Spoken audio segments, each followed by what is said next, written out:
What's up, everybody, and welcome in to the Prediction Esports Backliners podcast. Aggro joined by BaRRaCCuDDa, as per usual. Barra, it was an interesting week of SPL this week. Yeah. Some ups and downs. Yeah, I'll just go into mine. Sure, man. We should have won. Yeah, you definitely had a good shot. I am so mad about our set because I'm pretty sure we should have 2-0'd. Because of how our team is playing in scrims versus, or how much better we've gotten in scrims versus how it did not translate this week in SPL. Me and Vin were, I don't know, full tilt, rage. I don't know, how the best way to put it is. But, so Big game upset. one. Yeah. Go ahead. Game one, they drafted the full, early game comp. Mm-hmm. And we drafted a little bit more late game, but we stalled it out so well. We got first blood in solo when we got kills in duo at the exact same time. Mm-hmm. And then they got gold for free. Uh-huh. Don't know why. And then while they were doing gold, I saw Heim cross the ward, and I was like, we should go to Pyro. Well, we went to Pyro 20 seconds after they got gold. And we lost Pyro. Still 1,000 gold down. Still a completely winnable game. Mm-hmm. And then, for some reason, we dive so hard into an Oleron ult and lose the team fight. Yeah, Oleron ult pretty good, it turns out. Yeah.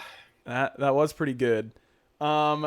You brought up an interesting. One of the things that you said there made me come up with a question because I was watching today, the second set, and Obey was up 4,000 gold at 29 minutes. And someone in chat said, "Why are the casters still talking about a gold lead? Gold doesn't matter at 29, 30 minutes." And gold difference does vary in terms of importance as the game goes later. But for you guys, when you're playing, are there benchmarks that it's oh man, if we're down 1,000 gold at 2 minutes, what the hell is going on here? Or what are some of those things that are notable to you, or where you think this is still winnable if it's this amount of gold at 10 minutes, or it's not winnable at that amount? You know what I mean? I would say that depends on our comp. Given the example of our game one comp where we drafted so much more late game than they did, being down 1,000 gold at 2,000 gold at 10 minutes does not matter. Mentally for me, I'm completely satisfied, and we just drag that out. But I would say if it's about a 5,000 gold lead and you have a late game comp versus an early game comp and it's 10 minutes, you need to start making plays. You need to start doing something on the map. Right. If it's 5,000 gold lead at 20 minutes, that's playable, but it's still in that risky territory. Again, late game comp versus early game comp. At 30 minutes, doesn't matter. Yeah. At that lead, I mean, it is something to talk about on the cast, but as a player mentally, you're not affected by it one bit. Sure. 4,000. So at 30 minutes, 10K is obviously you've been getting blown out all game. Yep. Is there a lead sub 10K that worries you at 30 minutes? I would say probably 7 to 8, depending on team comps. Sure. If we're late game and they're still early game at 30 minutes and we're down 7 to 8K, I'm still happy. We're still in a winning position, and if we play the team fights correctly, we should win. Also, experience comes into play, but that's a whole nother talk because I don't know the exact numbers or the exact levels that I would feel comfortable saying out loud. Sure. But as far as gold goes, my mental, I'm kind of always, unless it's if it's early game versus early game, and if it's one of those scrim games that happens to be streamed on SPL, you know what I'm talking about? Or where you 4-man group at the first red buff respawn, and the ADC gets a triple kill, like that kind of like that kind of game. You're just going next on that one, dude. Yeah. Bro, I Go got ahead. so emotionally invested into that Obey set today. When they lost, it hurt me more than my own loss. Yeah, those were tough because they were winning both games. Yeah. Sino's post-set tweet was fantastic. Like I can't believe we lost both those games. Like, I'm with him, dude, because it's not like they had drafted early game. Their draft was really good late game. They really didn't have a whole lot of business winning early game. Not that SSG's comp was bad late game, but I don't think it necessarily matched. But yeah, they it turns out they lost both those games, which was disappointing for sure. It was just individual mistakes, team mistakes, and objective mistakes. Both games, and when you're making that many mistakes, you can't win. Yeah. And like, I think it was game 1 where Wowie took like an elongated like 1v2, tried to kill Cherry. Oh yeah, because Cherry was Naja, yeah. And then Wowie ends up dying for it. And then Inbound drops the body block on Vote, and then Vote goes into the purple buff. Inbound pushes him as Kuzimbo, and then Sino blinks, misses his stun because he got pushed by Inbound. Awkward. Yep. And it was like 3 mistakes in a row, and you have like a 3,000 gold lead, 2.5, 3,000, whatever it was. Yep. And then after that fight, it was like a completely even game. I'm like, I know. if one of those things did not happen, Sino is in a completely better spot coming into that team fight. And Wowie's probably still alive for that team fight. Like, dude. Brutal. I know. It was brutal. Sam brings up a good question. I did want to get to this. I don't know if you saw Dolson on the desk. Both Mifflin and Dolson were doing a bit. Mifflin was wearing his Obey jersey, used to play under Obey Alliance, loves rooting for them. And he was trying to put all his energy behind them, and he goes, well, what could possibly go wrong? How could it get worse for Obey? They're only going up from here. And Dave goes, well, they could remove one team from the SPL and they would get relegated. Look, here's my opinion on this. And this is truly my opinion. Okay. What both of them are doing is not technically acceptable on a broadcast, right? Like, Mifflin is being clearly biased for Obey. And I think Dave does the right thing of whenever it's like an improv strategy. Whenever your co-actor or whatever you want to say, the person you're improving with is going one way, you go hard the other in order to bring balance to the bit. And that's all Dave did. What Dave said in a vacuum good to say on broadcast? Of course not. But neither is what Mifflin is saying on broadcast. But no one's going to criticize him for that because it's positive, So I think I understand that in a vacuum, it was an unacceptable thing to say. But I think in context, I thought it was perfectly fine. I don't know. You can talk from a more player perspective. Mine's a big, I'm biased for the casters, of course. But that's the way I view it, at least. I mean, as a player, if I was on Obey, I would be tilted. But as a player not on Obey, it looks like a lighthearted joke because Mifflin's saying, like, there's nowhere else to go but up. And then Dolson's like, well, like, so from the outside for me as a player, it looks like a joke. But if I was on Obey, I'd be like, hey, man, that's not funny. Like, we're literally, like, trying our hardest right now. And, like, yeah. Yeah, I mean, and in fairness to Dave, he spent the entire other part of the death segment saying what they've been doing better and highlighting the good parts. So I don't think that it's fair to think that that's even Dave's actual opinion. I think that it's a little bit, you can make the argument on whether or not that bit should ever be happening in the first place. But overall, I think it's very clear that Dave doesn't actually think that. So I think saying otherwise is a little bit disingenuous in my mind. But and I also made the exact same joke on my stream. Well, there you go. Wow, BaRRa, how come no one clipped you, man? How come come on. I mean, technically, my team was dropped last year. So, I mean, I'm just coming from a place of experience. Yes. Yeah. Like, I know what that feels like. Fair enough. A lot of people in chat saying it's not on the official broadcast. You're all right. But I think part of Hi-Rez's identity from day one has been that we don't take ourselves too seriously. I think the last few years we tried to get really deep into that serious aspect, and the community didn't like it as much. It didn't feel as genuine from us. And I think that's what the majority of our fans want. So I think that it did not cross a line for me, but that's, it's an opinion piece. So that's the way it is. My final opinion is I think it was a lighthearted joke, but Obey as players should and can be offended, but sure. I don't think anything more will come from it. I don't think there's a whole lot of value in people being offended for Obey, is the way I'll say it. Like 6 people, 7 for Shook. They deserve to be a little bit upset, and everyone else can have a laugh. That's kind of the way it goes. Also, a really good way to avoid being made jokes of in the future is to win your games. God, I knew you were going to say that. Stop me when I'm wrong. Sometimes it's too hard, Aggro. Sometimes you double script for a whole year. You come to LAN every week and you lose. So, sometimes it's too hard. Hey, man, you're trying your best. And that's all we can ever ask. That's all we can ever ask, for sure. I want to touch on what Spellguess asks in the chat. What went wrong for United this week, man? Because they looked better after week 1. I thought they looked pretty good after week 1, all things considered.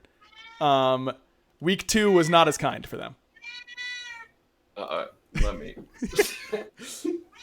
I had to do the same thing. Mackenzie has a little thing that she keeps itching at, and I have to. So apologies if I have to stop her. She brought the hair tie and she's yelling at me. Oh, she's pumped. Oh god, it's not gonna stop. I'll just ignore her. I think their dueling did not play well. Agreed. I think Guy J on the Frey game looked lost in team fights, and I think Paul had like a stellar performance. I was roasting him on my streamer, my viewing of the games, because I was saying he wasn't a Mori player, and I liked him a lot more than everything else, but he proved me wrong very quickly at like 8 to 10 minutes. That was his best Morrigan game, and it wasn't close. He has never had a Morrigan game even half as good in his whole life, and I was on your side, and I'm now on your side that it's okay now. That's the way it goes. Agreed. I don't know if it was him or his team or like a combination of both, where they just started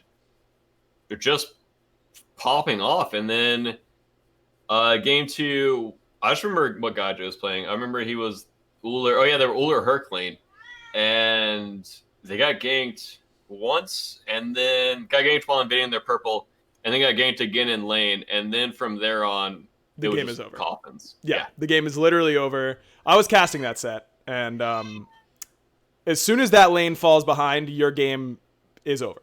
Like, if you lose with Hercules Uller, the laning phase, you can move on. And that's just kind of how that lane goes. Lumen in chat says Snoopy isn't really settling in too well. He didn't look better this week. I agree and I disagree, because I thought mechanically he looked way better this week. I think that, like, even in that Hercules game, he was landing everything. It was just he was in the wrong spot a couple times, and they got punished for it really hard.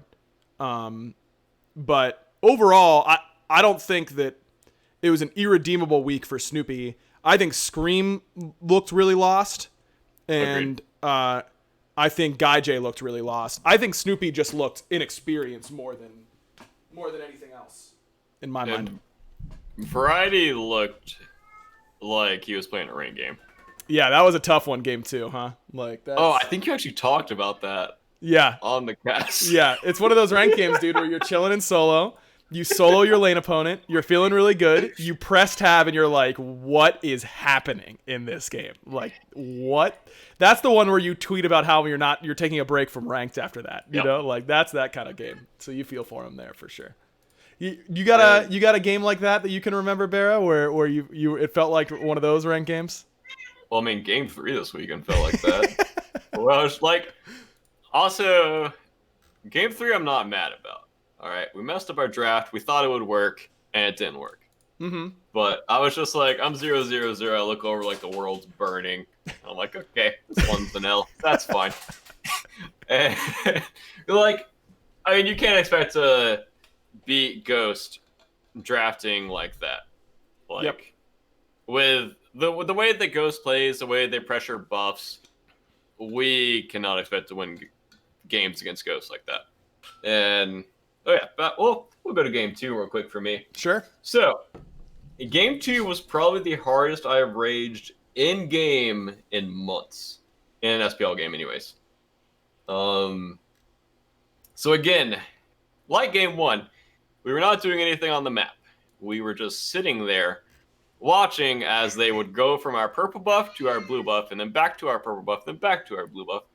And there was one time where I got dove behind my tower from Ravana, and I like bees to walk into my 1 because I misplaced it a little bit, thinking I could like make a play, and I could not make a play. I instantly died, and I just yelled at my teammates, and it was one of those rage moments that I think ended up winning us the game because everyone was just playing scared.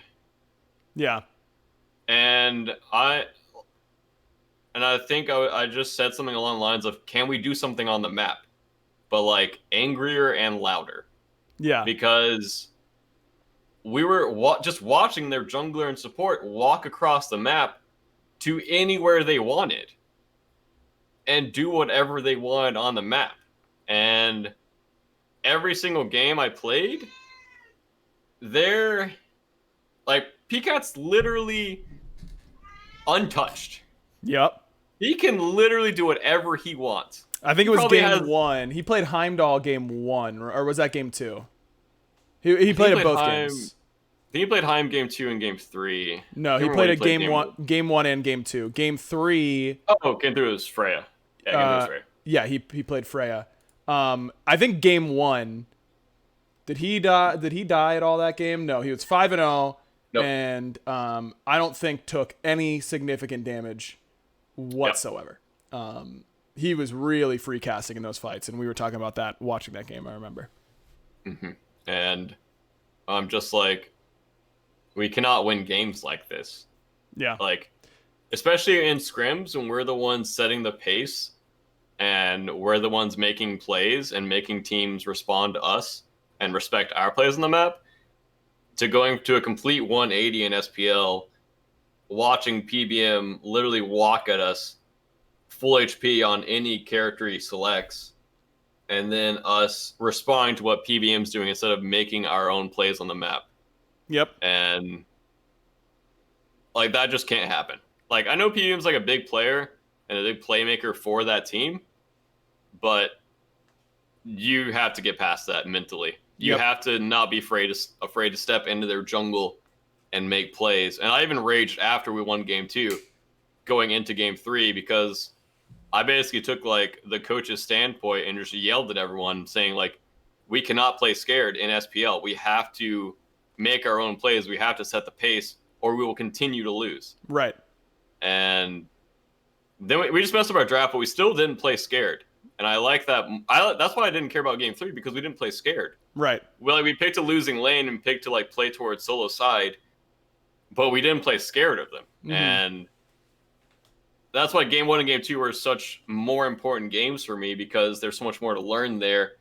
And we watched them back, and it's just, we literally over-respected them so much. Like, we were even like tied in wards, but their wards were all on our side of the map, and our wards were all on our side of the map. Sure. So we're not actually gaining any vision and gaining any intelligence, because we can't make our own plays, because we don't know any of their timers or know anything that's happening on the map, because they just have so much pressure. Yeah. I think a big thing, I mean, I say that on the cast literally all the time, is it's like, it is so hard to win when you are reacting to what the enemy team is doing, because they have it already planned out what they're doing and then can react to you.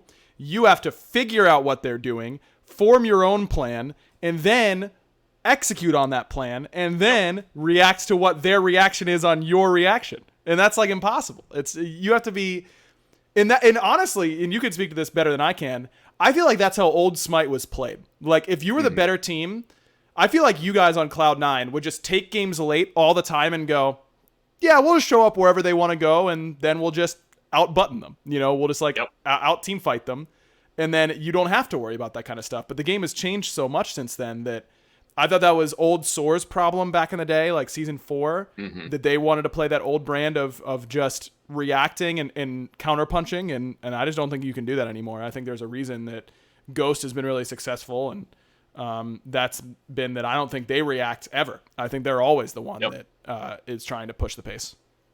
And that's why I think we have such a good matchup into Ghost, because normally we're the ones setting the pace, and normally we're the ones making them react. And in my opinion, if you put Ghost on the back foot, that's how you get wins against them. Sure. Because if they're on the front foot, they're the ones in their comfort zone. That's how they always play. Right. And if you're the one actually with a lead against them, that's how you win. Yeah, I think that's a very fair analysis for sure. You want to get them off their home court, so to speak. Before we move on to our ranked topic, Sam says we're always in our comfort zone. That is true. I wanna talk because my big magnifying glass this week coming in was for Sanguine, because they had a big week with Space Station and with Radiance, two of the best teams in the league right now. And Sanguine goes 0-2, only wins one game across those two sets. What did you see from them this week that you think led them to struggle? I think they're in between metas right now. And I think game one, they got hard taken advantage of. And against Radiance or SSG? Radiance. Okay. I think they're... And then game two, they played what they're good at. And in my opinion, if I was Sanguine's coach, they don't need to play it towards what other teams play. They just need to play what they play. Sure. And because they're good with their picks. And I think as the metas shift, we'll find out how good they are. Because I feel like phase one was a really good meta for what they wanted. Mm-hmm. And now that the meta's shifting a little bit and changing, we get to see if they will either adapt to the meta or play their old meta. In my opinion, they should just play their old meta. Play Jing, play Ganesh, play a hypercarry mid, and let Panton play an aggressive style jungler that can make plays on the map. Yep. And put Yarkor on whatever he wants. But I don't know. I just think they're in a rough spot right now. Yeah. For whatever reason. Yeah, I think that's a really undervalued part because metas take a long time to change. I don't think the general public really gets how important that kind of stuff is. And I think that when I put a lot of value into a team like current Space Station because I think that they can either play multiple different types of metas or warp metas around their picks and the way that they play the map. I think that makes a team much scarier to me overall. And I think that not only do teams get unfairly judged, both positively and negatively, based on one meta, but players do too. And God pools and that kind of stuff. I don't know. No one is ever going to say that Shinto isn't absolutely sick nasty at mid lane. The dude is just sick with his fundamentals. But I think I don't think that if I were making a team tomorrow for season 8 and I could see no more games from here on out, I think that I'd be hard pressed to put a whole lot more value in someone like Shinto than someone like Hurwind, who's played 1,000 different metas and has been consistently good enough to be a championship team on all of them.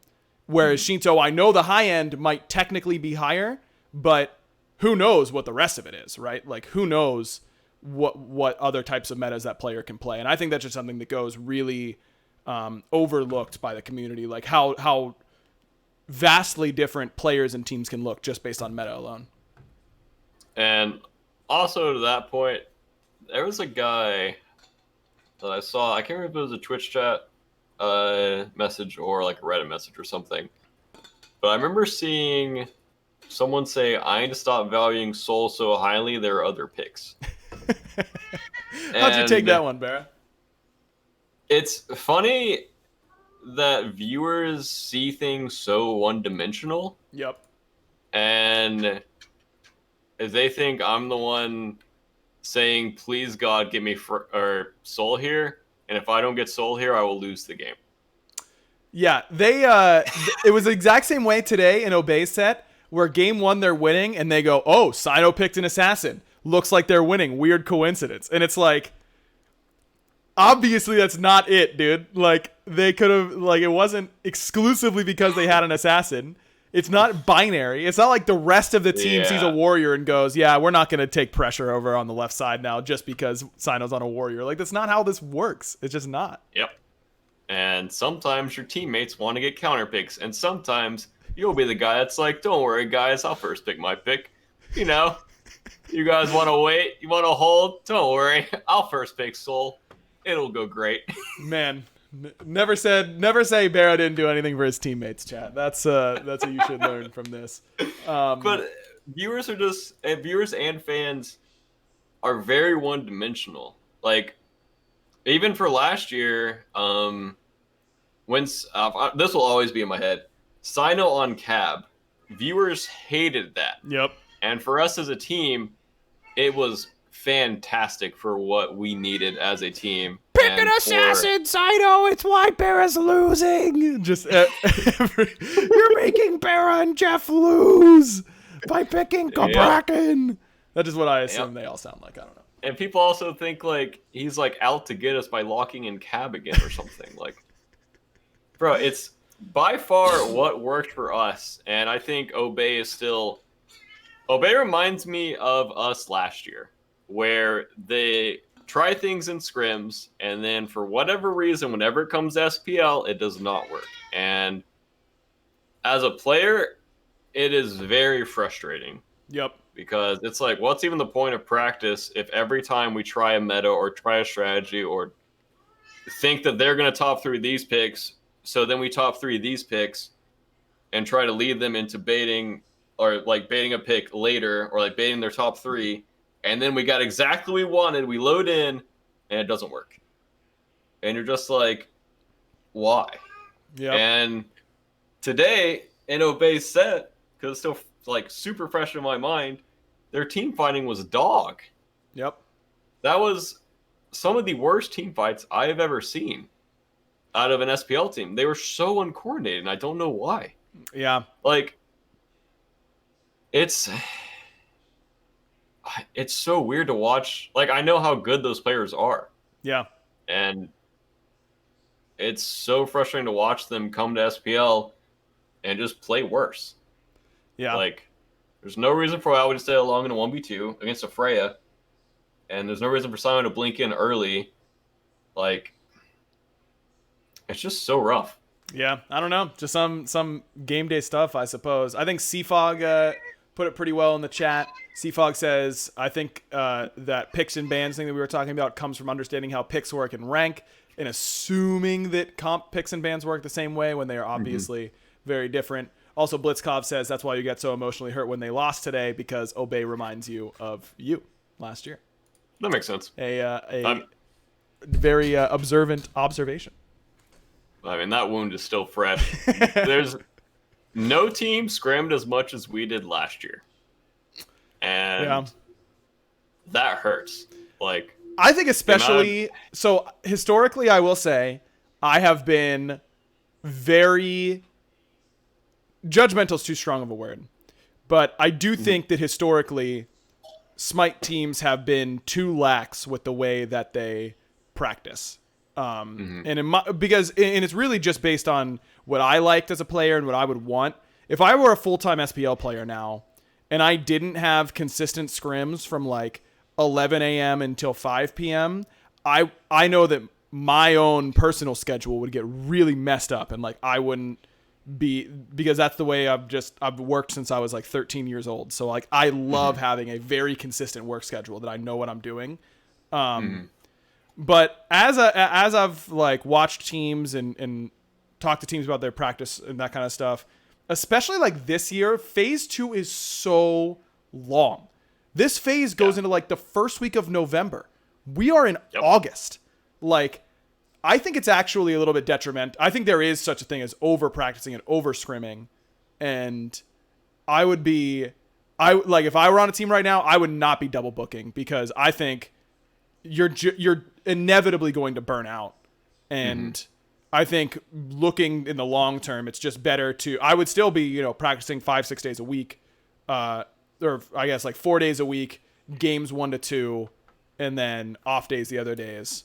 But double booking, I do think, would weigh on me mentally, just knowing that it's going to go. This phase is so long this time around. But every team is different, so it's kind of up to them.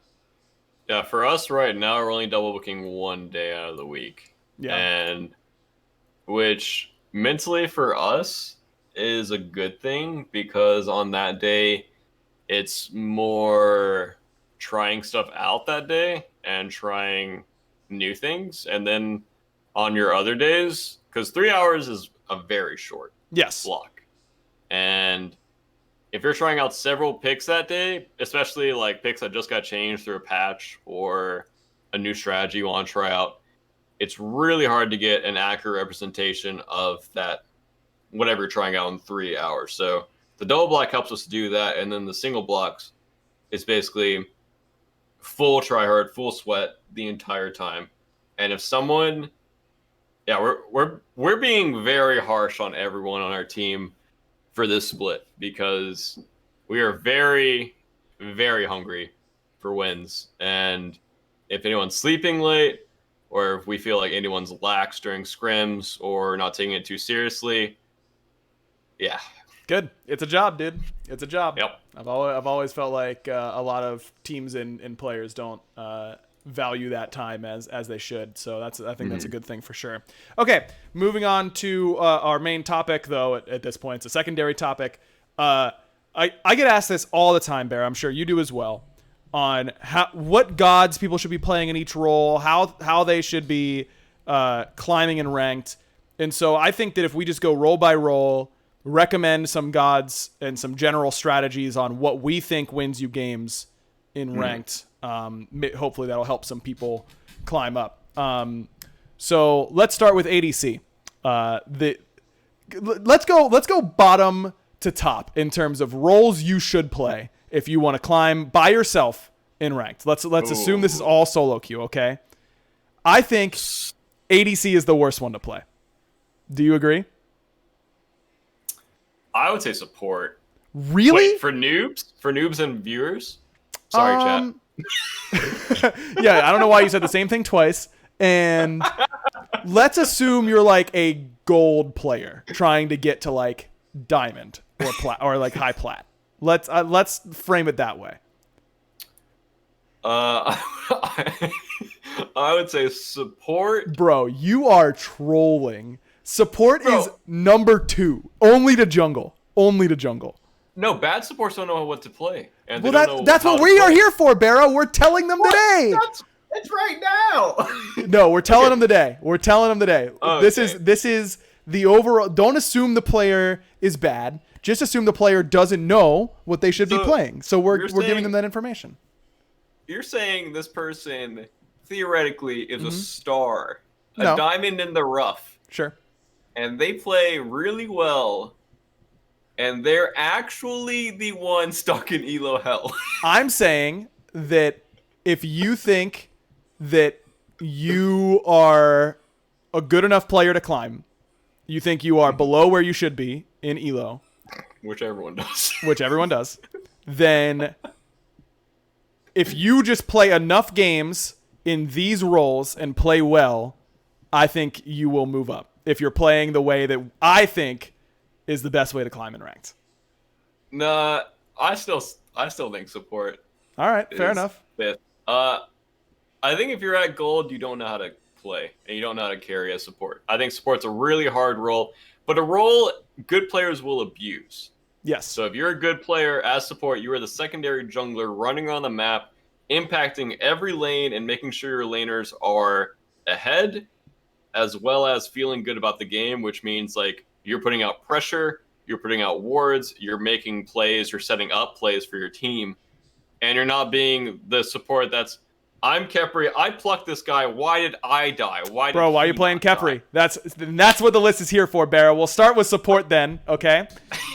Here's what I think you should be picking as support. Why are you attacking me? Like every game. No, I'm just, it's a springboard. You know, you're motivating me right here. You're perfect. Okay. This is exactly what I wanted to hear, okay? What? You're bouncing. Here's some of the best support gods that I think you should play in order to carry.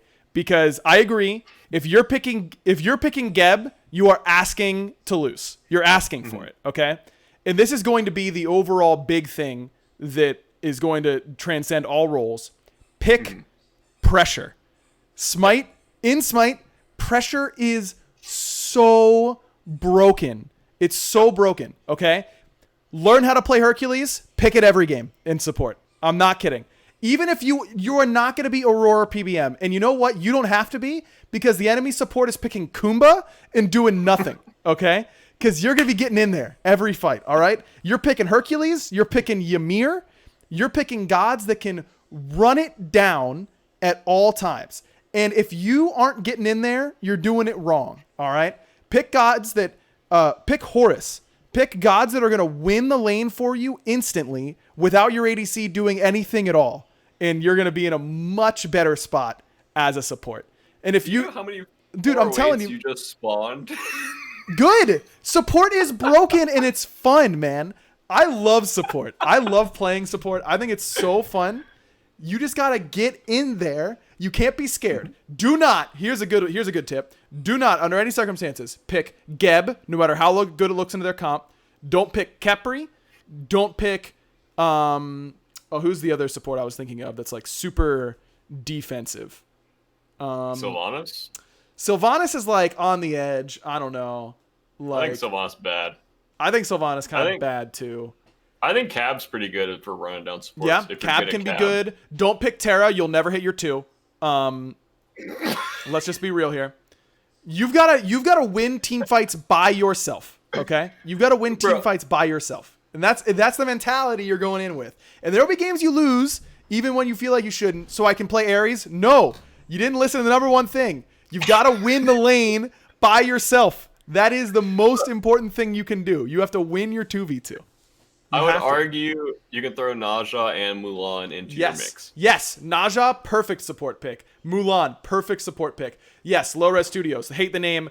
Do not ever pick Athena, ever. Because Athena can never win a game by herself because you need your team to hit stuff off your taunt. Why are you playing that? You got to do it. You got to do it yourself. Ratatosker support. I'm in. I'm signing up for that.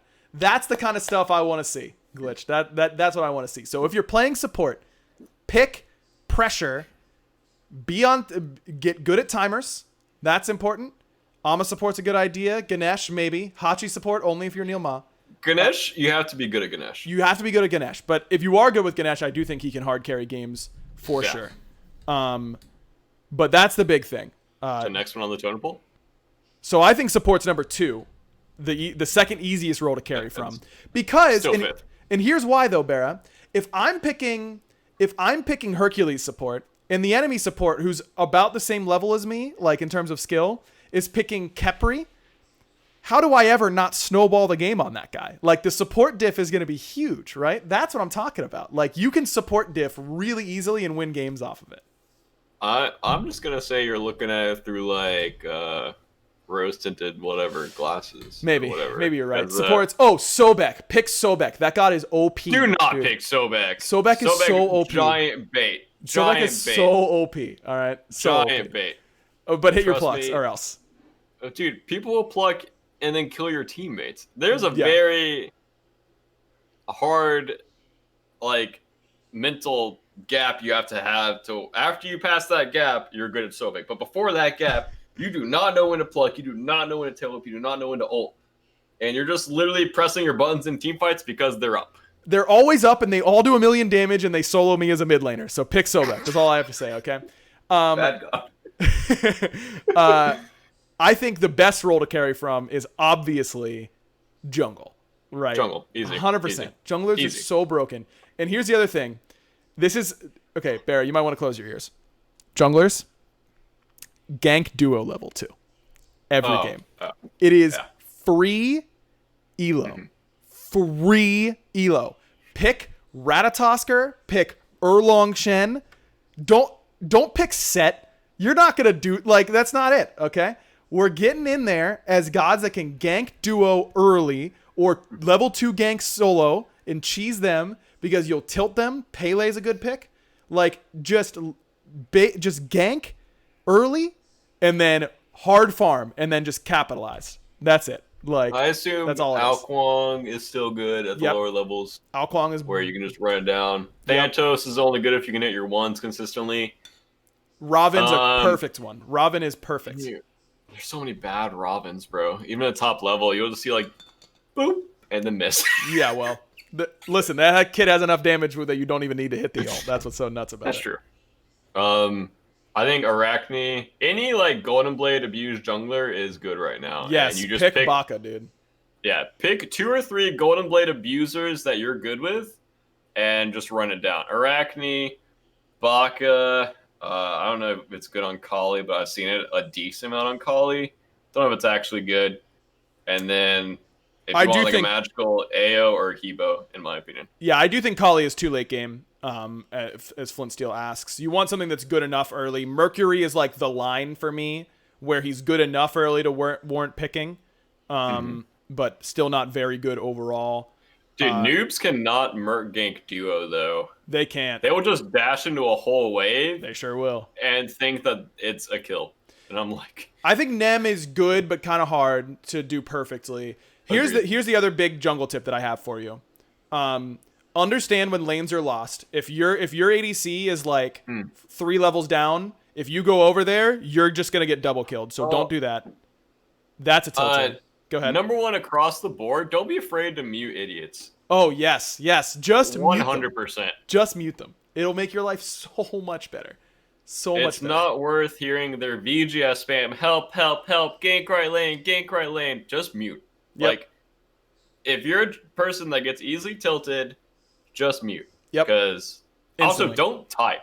Typing will literally just make the situation worse. No one has ever been like, man, I had a great conversation in Smite today. No one has ever said that. Or in any MOBA. Or in any competitive game. Yep. Like, completely agree. Just don't do it. You will not change them. They will not change you. So unbind the enter key if you have to.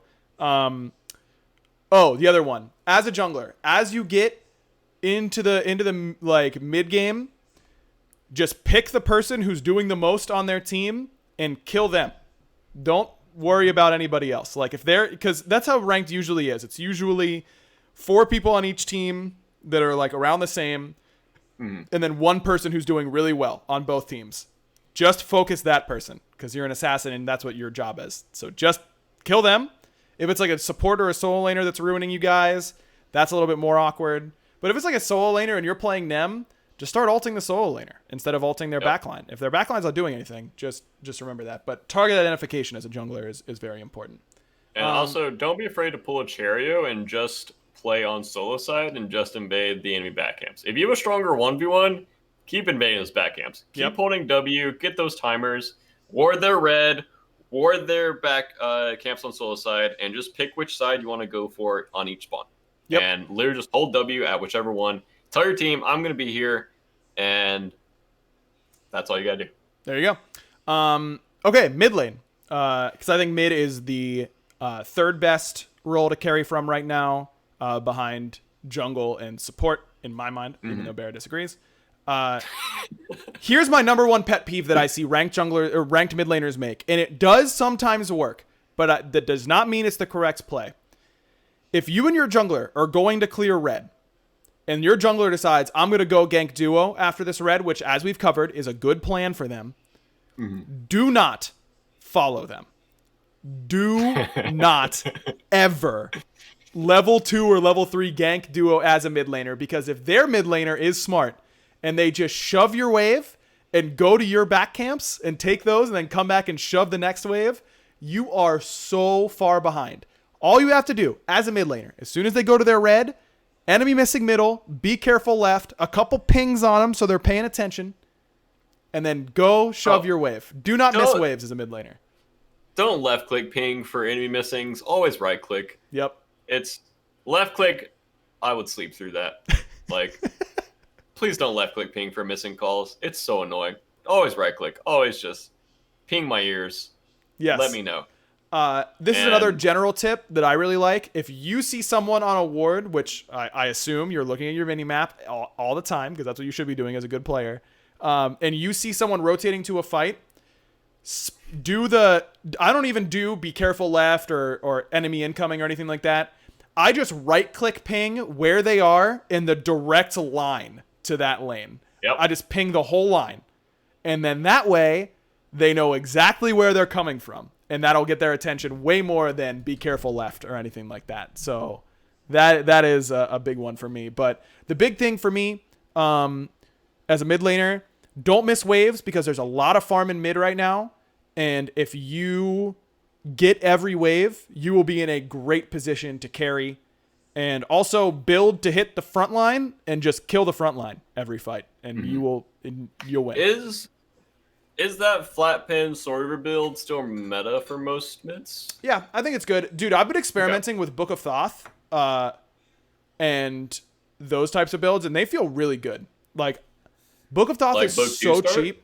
Either Book 2 start or Mage's Book 1 has felt pretty good.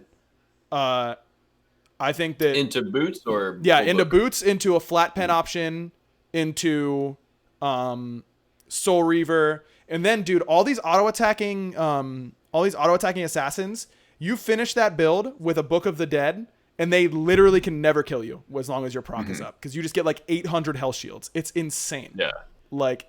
I feel like that build is really good and no one's buying it at all. I don't understand. I think it's hard right now to buy an SPL. I don't know if it's a little slow. But dude, it's 1150 from Book 2 to finish Thoth. That's it. Yeah. I feel like you'd probably do it against like a scaling team, like against like Sanguine Radiance or SSG. You'd probably get away with one of those builds. Yeah. But against an early game team, you'd probably get punished pretty hard for that. Yeah, I would imagine. Anyways. That's fair. All right, we got to keep it moving because we're running out of time. We're already kind of over.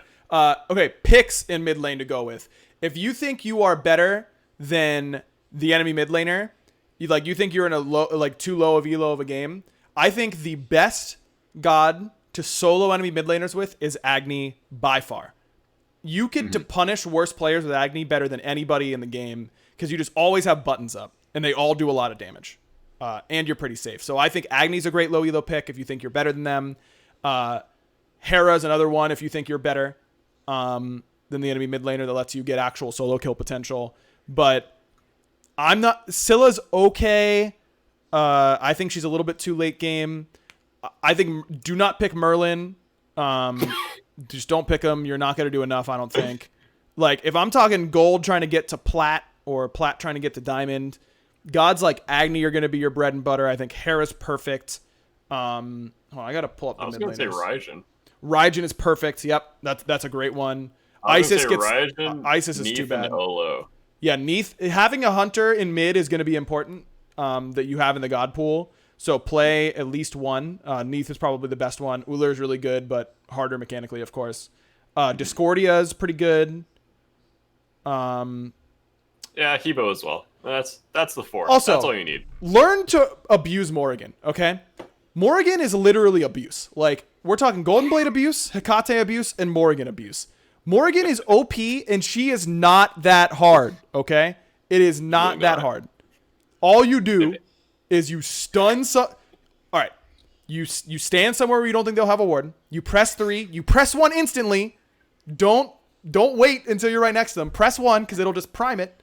And then you just mosey on through the team fight, slam a backliner, auto 2, insta transform, and you're good. Like, that god's OP. Play that god for sure. We got to move on, but here's my Morgan guide. Yeah, go ahead. Oh, no, that was I was impersonating you. Oh, well, was it good? It was great. Thank you. That was really great advice. Solo lane. What do you think is the best way to climb as a solo laner? Because I think this one's hard. I think solo's OP, and I think every solo laner is a crybaby poopy pants that doesn't want to do anything. That was a very MLC stealth sentence from you. Thank you. But I feel like solo laners are OP, and everyone just sucks at solo because the solo laners that I play against, like Alma, Kakolin, any god that can rotate fast around the map and steal back camps, proxy waves, rotate mid, abuse the mid laner, proxy the next wave, steal back camps, maybe steal a speed buff on the way, and then find their way to the duo lane at 12 minutes in and kill me. Okay, your lane is OP. Also, you can buy Thorns easily in that role, which makes it 10 times better than any other role in the game. And every solo laner is just a crybaby. Sure. Yeah, I can get on board with most of that. Good picks over there in solo lane. Do not pick like Yorm. Like you're just not gonna win. If you win, it won't be because of what you did necessarily. And that is, it's so the pro game is so different. Pick Amma is a great pick. Whatever warrior you're most comfortable with winning lane. I don't care if Bellona isn't thought of as very good. If you feel like you win lane every game as Bellona, pick her. That's fine. I would say Amma, right now, in my opinion, the hypercarry solo laners are Amma, Kukon, Wukong, and Vamana. Yeah, all those are great. And they all have different builds. Some soul eater, some not soul eater, some attack speed, some whatever else you want. Find a build that works, and or copy, paste a soul eater's build, whatever they're building in this meta right now, and just run it down. Also, I feel like Mulan is up there, but I feel like Mulan's kind of hard because some people are just like, herder, let me ult here and die. So don't do that. That can be always a struggle. Ult intelligently as Mulan. It's not that hard. Yep. Here's a hint. If you blink behind the enemy team and then ult towards your team as Mulan, that ult gets real good real fast because then you don't get punished and it's just a giant root in a knockup, which is turns out pretty good. Yeah, just learn how to proxy waves efficiently. If you see their jungler in left, you know you're safe. Mid laner can rotate, but get timers on enemy back camps and blue buffs. Don't be afraid to ping your jungler for help on the blue buff, but also don't be afraid to give it up if they can't come to that. And here's the big thing. If you are ahead in solo, there is something magical about finishing your third item and then insta-rotating. That third item power spike in solo lane is so nuts because you build these really cheap things that are really efficient, and then you have these warrior base stats. As soon as you finish your third item, look to rotate because for whatever reason, that feels like a super sweet spot all the time as long as you weren't super far behind. And in my opinion, ward their backs on that little entryway if you can. And if you can get the back camp in there as well as the crossway from mid where their mid harpies are on your side on that little entry point. So you have two aggressive wards, one at their back camps, one at their little entryway. Get a timer on their blue buff, a timer on their back camps, timer on the mid camps, and start proxying. If you're just better than the enemy solo, don't worry about killing him. Just worry about out-rotating him and impacting the rest of the game. Yep. It's way better. Much more.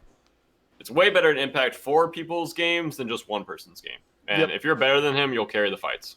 100%. Team fighting as a solo laner is dope, and you should do it more. Okay, last but in this case, I think least, ADC.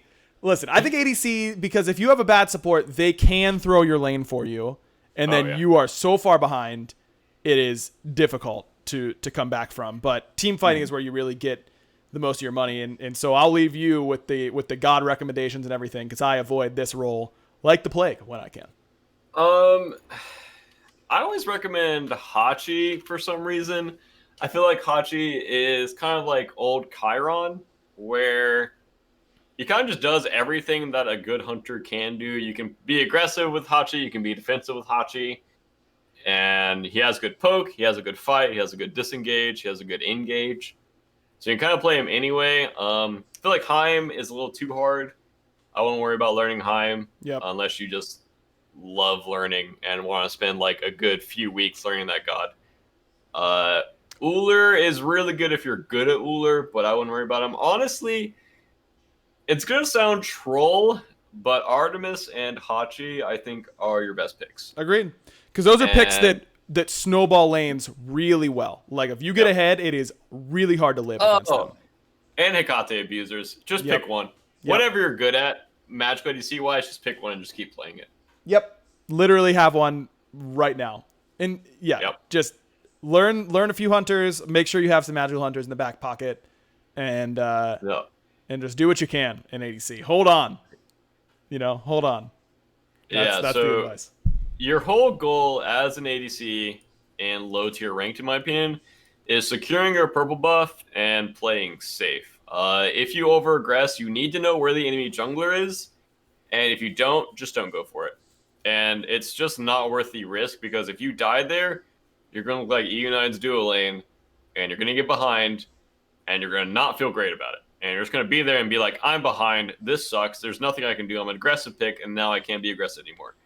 Just worry about farming, take your good fights where you can, and if it's not a good fight, don't worry about it. Just back off. Yep. Also, there's two identities, in my opinion, to ADC. You can either be the rundown ADC, you can pick Anhur, you can pick Medusa, you can pick Ullr, hold W.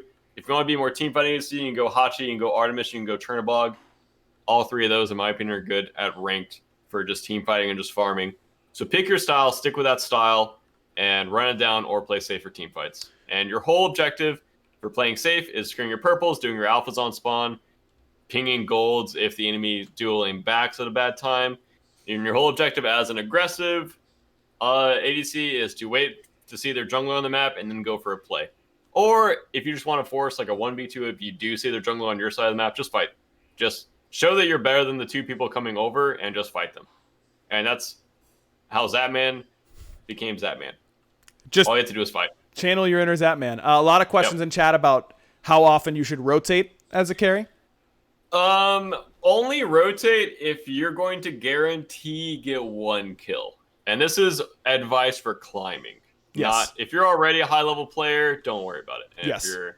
If you're just a bad player, that's the advice to you. Don't rotate unless you're guaranteed going to get a kill for yourself.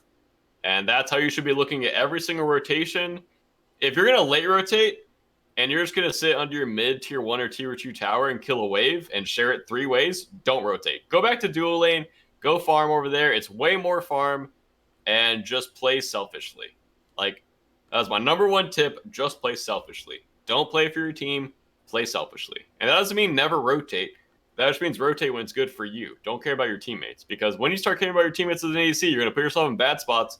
You're going to try to like sacrifice yourself and play like a non-ADC role. Play selfishly.